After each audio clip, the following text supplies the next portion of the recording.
Mari kita tundukkan kepala, kita satukan hati kita izinkan Tuhan menguasai kehidupan kita beberapa saat ke depan. Terima kasih Tuhan Yesus untuk kasih karunia anugerah-Mu, untuk penyertaan-Mu, untuk perlindungan dan berkat-berkat-Mu. Sebentar kami mau mendengarkan apa yang menjadi isi hati-Mu Tuhan. Biarlah Engkau sendiri yang berbicara kepada setiap pribadi yang mendengar firman-Mu, yang mendengar isi hati-Mu. Supaya apa yang Kau kehendaki dalam hidup kami Tuhan, boleh semuanya terjadi Tuhan. Sehingga beberapa saat ke depan boleh menjadi berkat yang kekal dalam kehidupan kami. Ketika Engkau berbicara memeteraikan isi hati-Mu dalam kehidupan setiap daripada kami Tuhan. Kami mengucap syukur Bapa. Lawat setiap kami, urapi setiap kami. Terjadilah kehendak-Mu di bumi, di dalam kehidupan kami seperti di surga Tuhan. Di dalam nama Yesus Kristus kami mengucap syukur. Kami berdoa, haleluya, amin. Shalom, puji Tuhan. Kembali pada ibadah online, renungan online pada hari ini. Selalu mengucap syukur meskipun di luaran belum tentu seindah seperti yang kita rasakan dalam kehidupan kita. Karena kita semua percaya kehadiran Tuhan, campur tangan Tuhan membuat hidup kita tidak sama seperti kehidupan orang-orang di luar. Hari ini kita akan berbicara mengenai topik ibadah. Tujuan ibadah. Sebetulnya ibadah itu apa sih? Saya percaya setiap agama mempunyai ibadah ya. Agama apapun termasuk kita yang ikut Tuhan Yesus, kita juga punya ibadah. Tapi hari ini kita akan membahas sebetulnya ibadah itu dalam kekristenan itu apa? Kenapa kita harus ibadah? Gunanya apa? Tujuannya apa? Dampaknya apa? Bedanya apa orang yang ibadah sama tidak ibadah? Nah, ibadah karena kita perjanjian lama dalam bahasa Ibrani ya. Saya ambil yang mungkin lebih mudah untuk kita mengerti itu di Keluaran 4 ayat 23. Di sana dikatakan, sebab itu aku berfirman kepadamu, biarkanlah anakku itu pergi supaya ia beribadah kepadaku. Tetapi jika engkau menolak membiarkannya.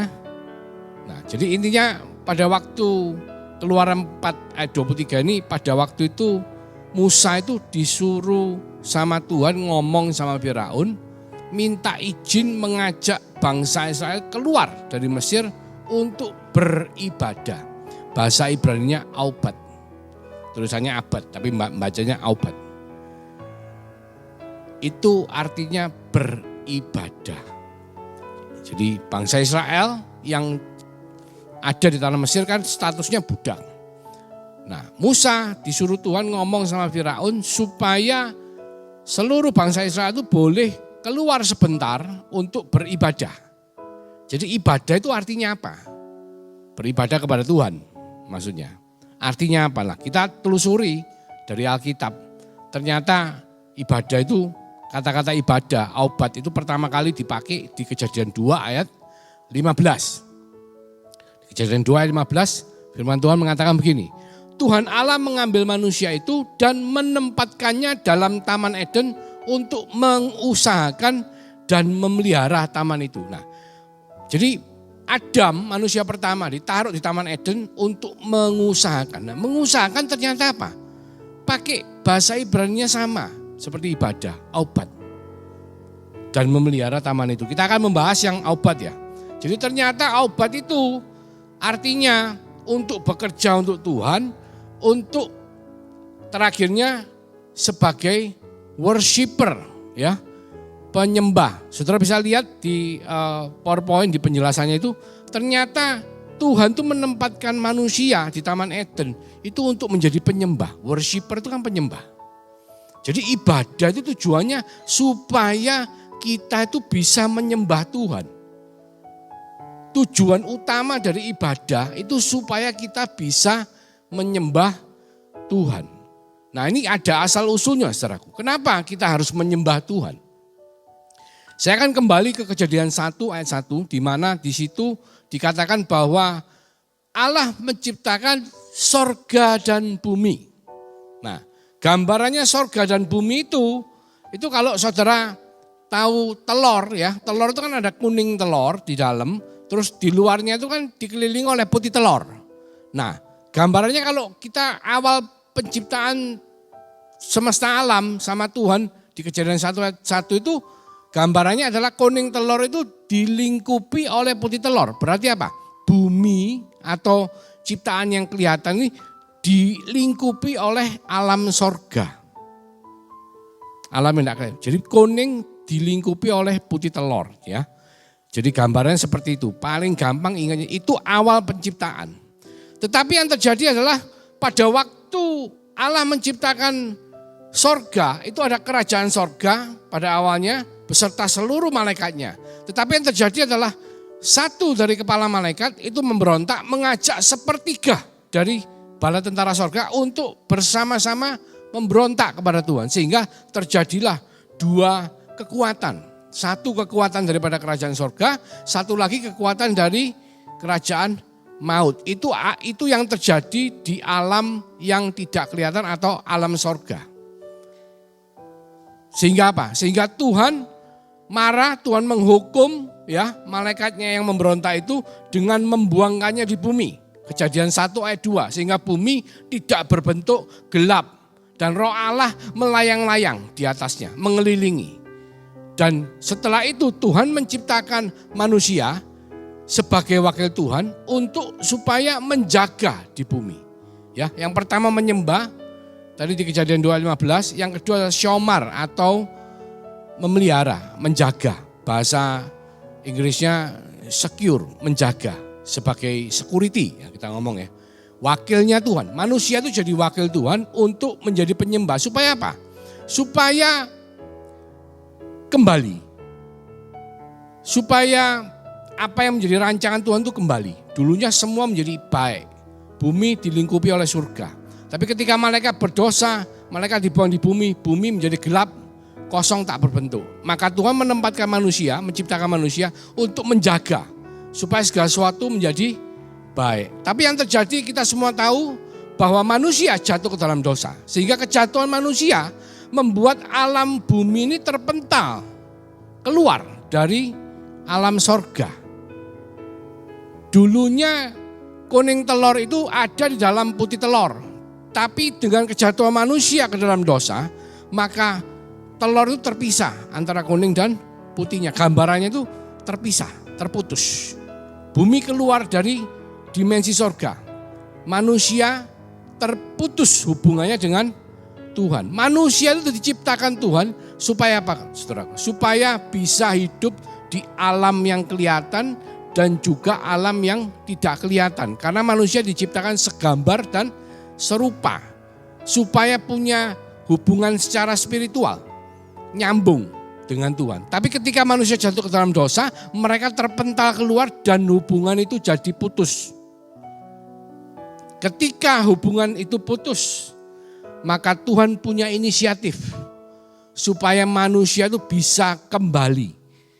Jadi supaya kuning telur ini bisa kembali dilingkupi oleh putih telur. Supaya alam bumi yang kelihatan ini yang penuh dengan dosa bisa dilingkupi lagi dengan dimensi sorga. Sehingga terjadi kehendak Tuhan di bumi seperti di sorga. Dan itu Tuhan rancangkan melalui ibadah. Jadi ibadah itu tujuannya membuat manusia ini bisa punya hubungan kembali dengan Tuhan. Pada awalnya Tuhan langsung berbicara kepada manusia karena jumlah manusia mungkin tidak terlalu banyak.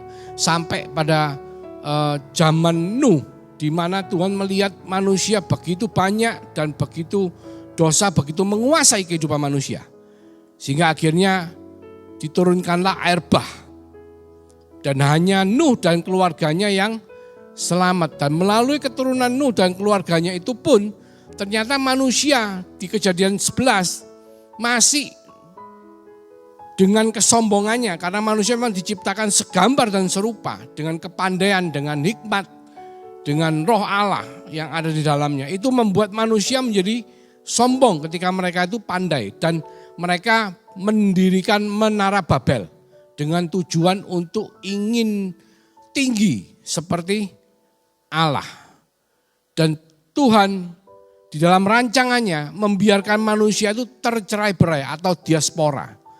Tuhan mencerai-beraikan dengan membuat bahasa mereka menjadi lain. Sehingga mereka semua menjadi tercerai-berai, dan Tuhan memilih satu bangsa keturunan Abraham, yaitu bangsa Israel. Untuk melalui bangsa itu, seluruh umat manusia boleh diberkati, boleh dibawa supaya kembali kepada Tuhan. Melalui apa, saudara? Melalui ibadah. Kalau dulu kita lihat sampai di Keluaran ya, baru Tuhan ketika Tuhan menyuruh Musa membawa bangsa Israel keluar dari tanah Mesir, Tuhan memberikan hukum Taurat untuk menuntun mereka supaya mereka bisa ibadah kepada Tuhan. Sebenarnya hukum Taurat diberikan bukan sebagai jawaban dari segala-galanya, tapi sebagai penuntun. Sampai manusia ini bisa ketemu kasih di dalam Tuhan Yesus. Hukum Taurat diberikan untuk menuntun kita semua. Supaya apa, saudara? Supaya melalui ibadah yang kita lakukan, kita bisa kembali kepada Tuhan. Supaya kita bisa punya hubungan kembali. Dan kita lihat di hukum Taurat ternyata apa, saudaraku? Ternyata hukum Taurat itu kalau dijabarkan ada dua bagian penting. Yang pertama adalah kasih kepada Allah, yang kedua adalah kasih kepada sesama manusia. Kasih kepada Allah itu di hukum Taurat, hukum yang pertama, kedua, ketiga, dan keempat. Jadi yang pertama itu dikatakan jangan ada Allah lain. Yang kedua, jangan membuat patung dan jangan menyembah. Yang ketiga, jangan menyebut nama Tuhan dengan sia-sia. Dan keempat, ingatlah dan kuduskanlah hari Sabat. Itu bicara mengenai kasih kepada Allah. Hukum Taurat yang kelima sampai ke-10 bicara mengenai kasih kepada sesama manusia. Keenam, hormati ayah dan ibumu. Jangan membunuh. Jangan berzina. Jangan mencuri.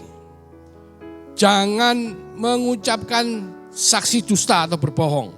Ke-10, jangan mengingini barang milik orang lain. Jadi hukum yang ke-6 sampai ke-10 itu bicara mengenai kasih kepada sesama manusia. Jadi ketika orang Farisi hukum Taurat itu tanya kepada Tuhan Yesus, apa sih hukum utama dari kitab suci? Maka Tuhan mengatakan begini, hukum yang terutama ialah dengarlah hai orang Israel, Tuhan Allah kita, Tuhan itu Esa. Kasihilah Tuhan Allahmu dengan segenap hatimu dan dengan segenap jiwamu dan dengan segenap akal budimu dan dengan segenap kekuatanmu. Dan hukum yang kedua ialah kasihilah sesamamu manusia seperti dirimu sendiri. Tidak ada hukum lain yang lebih utama daripada kedua hukum ini. Jadi sangat menarik, saudaraku. Ternyata Tuhan memberikan manusia itu hukum Taurat untuk menuntun manusia bisa beribadah kepada Tuhan. Tapi tujuan utama ibadahnya ini adalah supaya punya hubungan dengan Tuhan. Nomor satu, nomor dua adalah hubungan dengan sesamanya menjadi baik. Jadi hukum Taurat kita lihat ketika kita menjabarkannya dengan segala artinya, itu sebenarnya sama seperti salib. Karena apa? Yang satu bicara mengenai hubungan vertikal dengan Tuhan ke atas, yang satu bicara mengenai hubungan horizontal kepada sesama. Dan salib inilah yang kita temukan di dalam Tuhan Yesus Kristus yang merupakan tujuan dari ibadah kita. Oleh karena itu di Matius pasal 6 Tuhan memberikan gambaran 3 pilar ibadah. Jadi sebetulnya secara detail itu ibadah itu seperti apa. Kita tahu tujuannya. Tujuannya apa? Memulihkan hubungan manusia kepada Tuhan dan membuat hubungan manusia dengan sesamanya ini menjadi baik. Tapi caranya ada 3. Yang pertama, di Matius 6 ayat 1. Ingatlah, jangan kamu melakukan kewajiban agamamu di hadapan orang supaya dilihat mereka. Karena jika demikian kamu tidak beroleh upah dari Bapamu yang di sorga. Jadi apabila engkau memberi, pertama ya, pilar ibadah adalah memberi. Janganlah engkau mencanangkan hal itu seperti yang dilakukan orang munafik di rumah-rumah ibadat dan di lorong-lorong supaya mereka dipuji orang. Aku berkata kepadamu, sesungguhnya mereka sudah mendapat upahnya. Tetapi jika engkau memberi sedekah, janganlah diketahui tangan kirimu apa yang diperbuat tangan kananmu. Hendaklah sedekahmu itu diberikan dengan tersembunyi, maka Bapamu yang melihat yang tersembunyi akan membalasnya kepadamu. Jadi ternyata memberi ini salah satu dari ibadah kita. Ya seringkali orang berpikir ibadah itu harus ke tempat ibadah. Ibadah itu harus ke gereja ya, ke tempat-tempat di mana memang dikhususkan untuk kita beribadah. Tapi ternyata Tuhan mengatakan memberi itu adalah salah satu daripada bentuk ibadah. Bahkan kalau kita tahu di Matius 25 perumpamaan mengenai kambing dan domba, Tuhan kan ngomong pada akhir zaman nanti Tuhan memisahkan kambing di sebelah kiri, domba di sebelah kanan. Yang domba itu adalah orang-orang yang memberi Tuhan makan, yang memberi Tuhan minum waktu kelaparan dan kehausan, memberi Tuhan pakaian waktu kedinginan, yang memberikan Tuhan tempat waktu tidak mempunyai tempat. Sedangkan yang kambing itu mereka yang tidak pernah memberi, tidak pernah mengunjungi, tidak pernah melakukan sesuatu. Dan mereka semua nanti dilemparkan ke neraka yang tidak pernah memberi. Yang memberi dibawa naik ke sorga. Jadi memberi itu adalah salah satu daripada pilar ibadah. Kenapa saudaraku? Yang pertama memberi itu menabur saudaraku. Kenapa kita menabur? Karena selama masih ada matahari, bulan, siang dan malam, tidak pernah habisnya musim tabur tuai. Bahkan Tuhan ketika di kitab Kejadian mengatakan bahwa Tuhan akan memberikan buah-buah yang berbiji untuk dimakan oleh manusia. Kenapa? Buahnya dimakan, bijinya untuk ditabur. Amin. Jadi memberi adalah salah satu bentuk daripada pilar ibadah yang adalah kenapa? Untuk menabur. Karena tidak mungkin kita bisa menuai tanpa kita menabur. Kedua, memberi itu adalah napas kehidupan daripada orang Kristen. Amin. Saudara tahu napas? Tarik napas, keluarkan napas, ya kan? Tarik napas, ambil napas, keluarkan napas. Saudara pernah bayangkan kalau saudara hanya mau ngambil napas, tidak mau memberi napas? Mau praktek? Ayo, 1, 2, 3 kita tarik napas, ambil napas. Tahan ya, jangan diberikan ya, jangan dikeluarkan. Jangan dikeluarkan. Napasnya jangan diberikan sama orang lain. Apa yang akan terjadi? Tarik 1, 2, 3, tahan 5 menit. Bisa saudara? Tidak mungkin, kita semua akan mati. Jadi memberi itu adalah napas kehidupan dari orang Kristen. Jadi kita wajib untuk memberi. Apapun itu, materi, kebaikan, makanan, semuanya yang Tuhan sudah percayakan dalam hidup kita. Kita harus memberi, karena memberi adalah salah satu pilar ibadah. Saudara tidak usah ke gereja untuk bisa memberi. Apalagi hari-hari sekarang, zaman pandemi ini, di mana tidak mudah untuk beribadah dalam gereja. Bahkan banyak gereja yang masih belum mengadakan ibadah offline. Tapi saudara masih bisa memberi di dalam kehidupan saudara. Saudara masih bisa menabur, ya, memberi, menabur dalam bentuk apapun saudara bisa lakukan. Memberi dalam bentuk apapun saudara bisa lakukan. Bahkan kita tahu bahwa Tuhan Yesus rela untuk menjadi manusia, menurunkan derajatnya menjadi manusia sepenuhnya. Supaya apa? Supaya dia bisa memberikan nyawanya untuk saudara dan saya yang percaya kepada dia sebagai Tuhan dan Juru Selamat boleh beroleh hidup yang kekal. Jadi Tuhan sendiri memberikan teladan, dia memberikan nyawanya di atas kayu salib untuk saudara dan saya yang percaya supaya kita semua boleh beroleh keselamatan. Jadi pilar pertama dari beribadah adalah memberi. Yang kedua, Matius 6 ayat 5. Dan apabila kamu berdoa, janganlah berdoa seperti orang munafik. Mereka suka mengucapkan doanya dengan berdiri dalam rumah-rumah ibadat dan pada tikungan-tikungan jalan raya supaya mereka dilihat orang.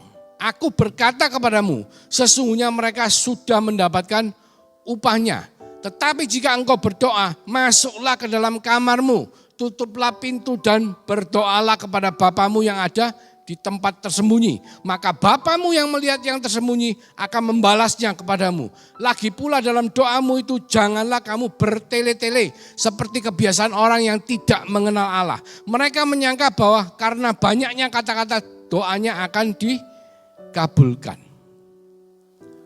Jadi janganlah kamu seperti mereka karena Bapamu mengetahui apa yang kamu perlukan sebelum kamu minta kepadanya. Nah, berdoa ini sesuatu yang kalau kita cermati ya apa yang Tuhan Yesus katakan sama orang Farisi. Jadi Tuhan ini kelihatannya ngomong kamu doa itu enggak usah kayak orang Farisi. Orang Farisi kita lihat sih, orang Farisi doanya gimana? Orang Farisi itu kalau doa itu di tengah jalan, di pinggir jalan. Ya kalau mungkin zaman sekarang yang kayak setengah show off gitu ya, menunjukkan kepada orang lain kalau kita ini berdoa, kita ini melakukan ibadah. Ya hari-hari ini memang karena pandemi enggak banyak orang bisa datang ke gereja untuk beribadah. Tapi bukankah ini sangat tepat ketika Tuhan mengatakan bahwa kalau kamu berdoa sembunyilah. Jangan tunjukkan orang kalau kamu berdoa. Karena apa? Sebetulnya berdoa itu bicara mengenai hubungan vertikal kepada Tuhan. Kalau tadi memberi kepada siapa? Kita bisa memberi kepada sesama manusia secara horizontal. Kita juga bisa memberi kepada Tuhan secara vertikal, memberi pujian, memberi korban sembahan dan lain sebagainya. Tapi kalau kita bicara doa, itu hanya hubungan yang vertikal. Jadi hubungan yang tidak kelihatan sebetulnya. Dan tidak perlu ditunjukkan sama orang lain. Kalau kita bicara mengenai hubungan antara Kristus dengan jemaat itu seperti hubungan antara suami dan istri. Bukankah hubungan suami dan istri itu Anda tidak ceritakan ke semua orang? Ya memang ada yang cerita guyon, ada yang tidak boleh orang lain tahu. Karena apa? Sifatnya keintiman, pribadi. Demikianlah doa-doa saudara kepada Tuhan. Yang sifatnya membentuk satu komunikasi yang pribadi. Saudara tidak usah cerita ke orang-orang. Saudara tidak usah tunjukkan ke orang-orang. Karena itu memang sifatnya seperti hubungan Kristus dengan jemaat adalah seperti hubungan suami dan istri.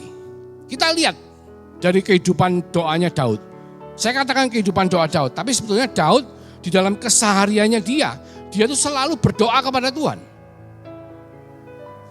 Bukankah itu luar biasa saudaraku? Kita tidak usah ke gereja untuk berdoa dengan Tuhan. Dalam keseharian kita lihat Daud. Pada zamannya Daud saya percaya Alkitab masih belum banyak. Mungkin Mazmur belum ditulis, lagi sedang ditulis sama Daud. Amsal belum ada, karena Amsal yang nulis Salomo anaknya Daud. Jadi mungkin yang ada itu Pentateuch, kitab Kejadian, Keluaran, Imamat, Bilangan sama Ulangan. Joshua mungkin ada, kitab Joshua. Kitab Samuel ada. Zamannya Daud, bisa ada, bisa belum ada, belum lengkap. Tapi Daud ngomong merenungkan Taurat Tuhan siang dan malam. Selalu berpikir mengenai Tuhan. Karena ketika kita mengetahui bahwa Taurat itu sebetulnya hubungannya apa? Dengan perjanjian baru. Taurat adalah penonton daripada kita semua supaya kita ketemu dengan Yesus. Yesus yang adalah kasih. Jadi Taurat kalau kita mengerti adalah hubungan kasih antara Tuhan dengan sesama. dengan manusia, hubungan kasih antara kita dengan sesama. Ketika kita selalu merenungkan itu dalam kehidupan kita. Seperti yang dilakukan oleh Daud. Daud itu saya ingat beliau itu banyak menulis mazmur ketika sedang dikejar-kejar. Entah itu dikejar-kejar sama Saul atau dikejar-kejar sama Absalom, mau dibunuh. Dia berdoa pada malam hari, dia selalu mencari wajah Tuhan dan dia selalu dalam kesehariannya tidak lepas dari puji-pujian. Kita kalau lihat Mazmur 145, 150, isinya luar biasa. Dari ayat pertama sampai ayat terakhir selalu mengenai puji-pujian. Kita lihat di Mazmur 145 ayat 1. Puji-pujian dari Daud. Aku hendak mengagungkan Engkau ya Allahku, ya Raja, dan aku hendak memuji namamu untuk seterusnya dan selamanya. Setiap hari aku hendak memuji Engkau dan hendak memuliakan namamu untuk seterusnya dan selamanya. Besarlah Tuhan dan sangat terpuji dan kebesarannya tidak terduga.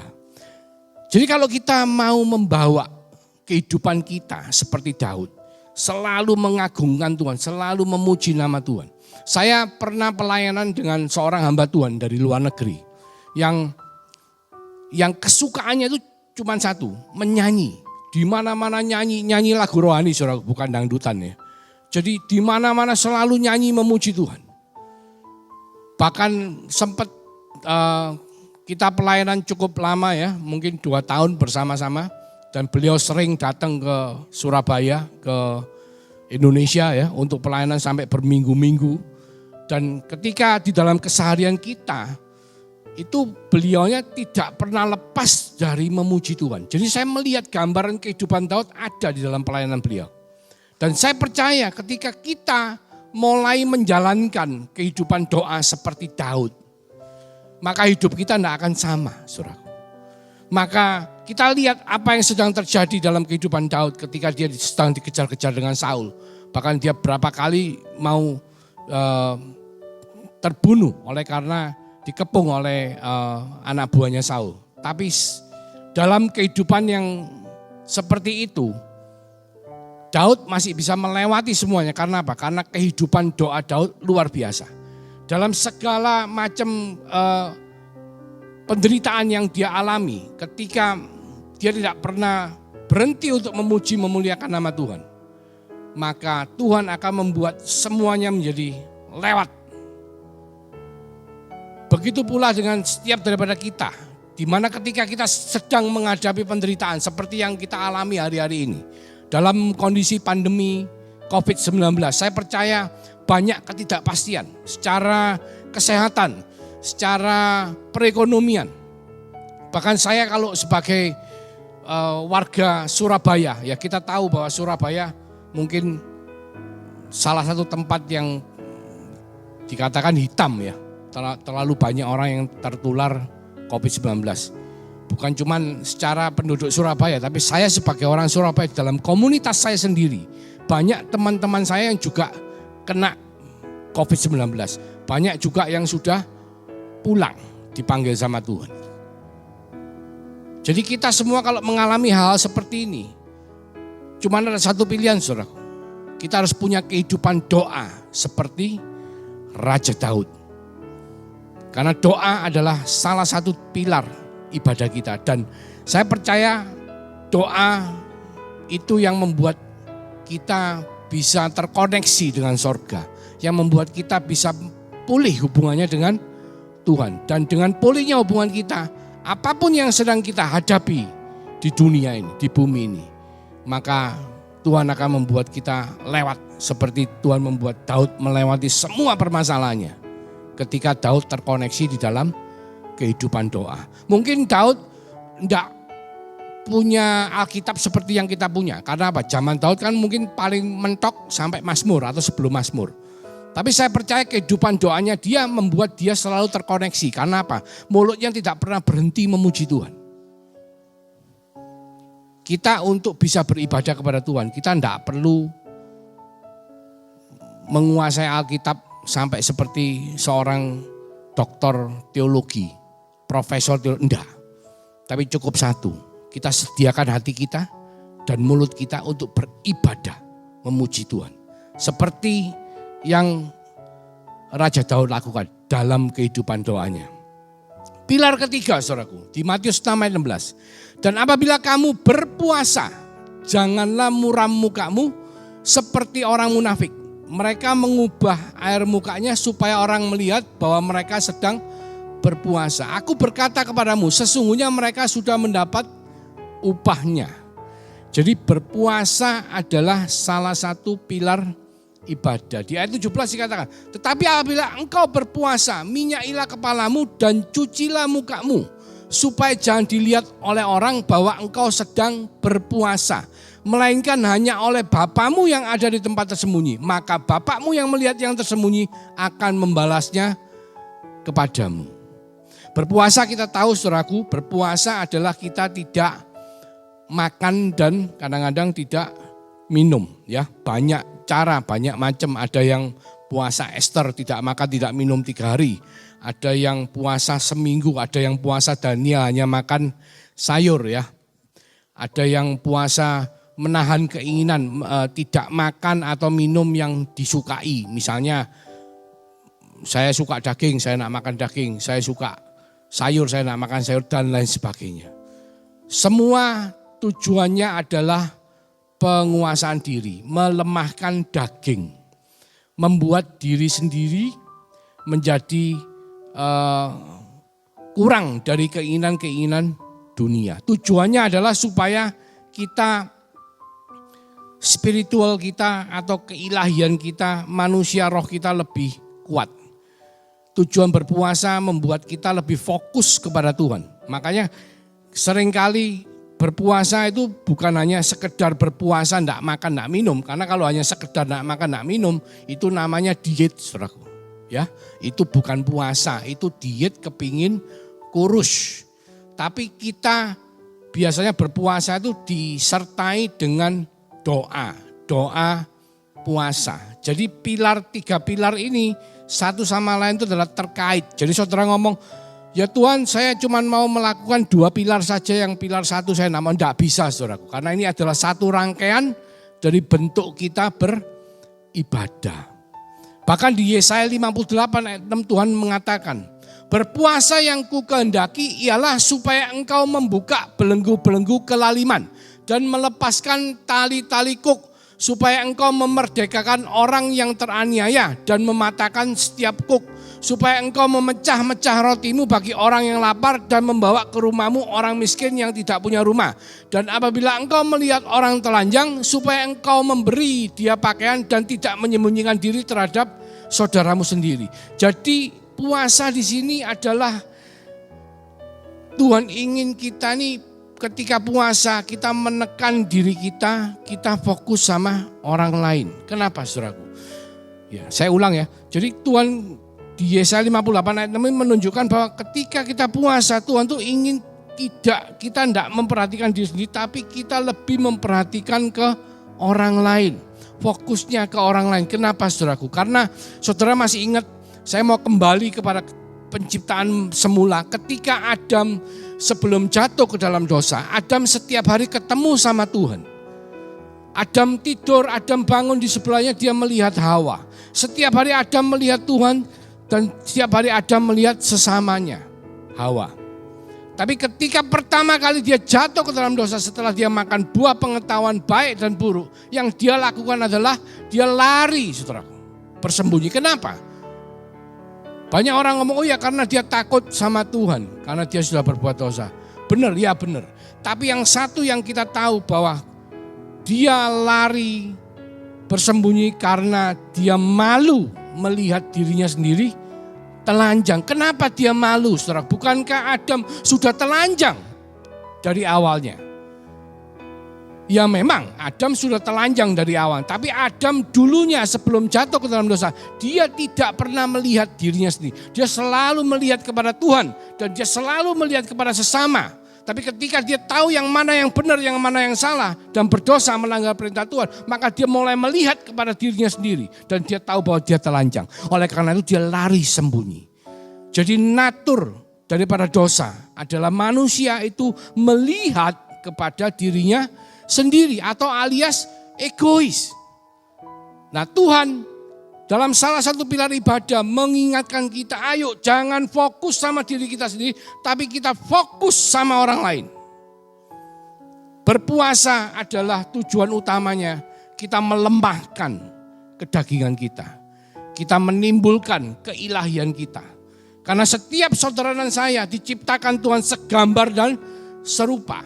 Gambar itu kita peroleh ketika kita bertobat, beriman kepada Yesus Kristus sebagai Tuhan dan Juru Selamat. Tapi keserupaan kita dengan Tuhan itu akan kita peroleh ketika kita bergaul dengan Tuhan. Ketika keilahian kita pelan-pelan keluar.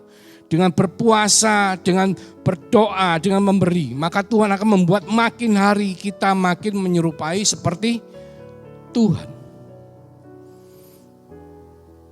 Kalau banyak orang ngomong, orang Kristen ikut Tuhan Yesus itu seperti Lukas 9 ayat 23. Ibadah itu pikul salib. Di Lukas 9 ayat 23 dikatakan begini, katanya kepada mereka semua, setiap orang yang mau mengikut aku, ia harus menyangkal dirinya, memikul salibnya setiap hari dan mengikut aku. Orang mikir salib itu penderitaan, saudaraku. Kalau saya tidak mau mikir penderitaannya, tapi saya tahu bahwa salib Kristus itu adalah hubungan vertikal dengan Tuhan dan hubungan horizontal dengan sesama. Jadi ketika Tuhan ngomong, ayo pikul salib, berarti apa? Kita harus menjaga hubungan itu. Hubungan vertikal kita jaga, hubungan horizontal kita jaga. Kita pikul dalam kehidupan kita. Setiap hari. Bagaimana caranya? Salah satunya adalah menyangkal diri kita. Karena fokus kepada egois atau fokus kepada diri kita sendiri itu adalah natur daripada dosa. Dan dengan kita menjaga hubungan kita secara vertikal dan secara horizontal setiap hari dengan menyangkal diri kita, dengan ibadah kita, maka kita bisa mengikut Yesus, saudaraku. Jadi 3 pilar ibadah. Memberi, kita bisa lakukan dimanapun. Meskipun belum ada ibadah offline, kita masih bisa beribadah. Kehidupan doa kita bisa lakukan seperti yang dilakukan Daud dalam kesehariannya. Jangan biarkan mulut kita diam untuk selalu memuji Dia. Untuk selalu memuliakan namanya, meninggikan nama Tuhan, menjadi saksi bagi Tuhan. Ketiga adalah kita berpuasa. Bukan hanya tidak makan, tidak minum, saudaraku. Kalau hanya tidak makan, tidak minum itu namanya diet. Tapi kita betul-betul membuat keilahian kita atau kerohanian kita dengan doa dan puasa. Haleluya. Mari kita tundukkan kepala.